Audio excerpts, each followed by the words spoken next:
What's up mga ka-big time? Nandito ngayon tayo sa Eagle Fuel para magpa car wash. Ito nga pala guys yung ano nila, yung waiting area nila. Napakaganda, napakalamig, napakalinis. Bagong gawa nga lang pala to, Eagle Fuel nila. Makikita mo din dito yung pinapa-car wash mo, kaya ang ganda. Mababantayan mo siya habang nagpapalamig ka. May free coffee sila na only hanggang kaya mo. Wow! Kung gusto manood ng TV, meron din. Ito, kinakaros na din. Napakasolid na shampoo nila dito guys. Inumpisa na ni Kuya dyan. Halos silang araw pa lang sila open dito guys.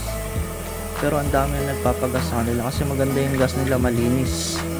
Libre rin nga pala yung pahangin nila dito guys. Kung gusto nyo magpahangin, punta lang kayo dito, libre to. Location nila guys sa Balungaw, malapit sa police station ng munisipyo. Punta na kayo dito guys at baka magpa-car-wash. Dito guys, binabanlawan na ni Kuya. Sabi nga pala ni Kuya, magkakashop din sila dito. Hinihintay lang nila yung permit para mag-operate ng mekaniko nila. Ang galing nga pala yung mekaniko nila dito guys. Talagang sulit, di kayo tatagain sa presyo. Tsaka mapapagkatiwalaan talaga. Dito malinis na talaga si Casey, parang bago na. Nakita nyo, kintab ni Wangs kasi yan, nilagyan pa nila, libre din yun. Parang bago na uli, oh. Ang ganda talaga.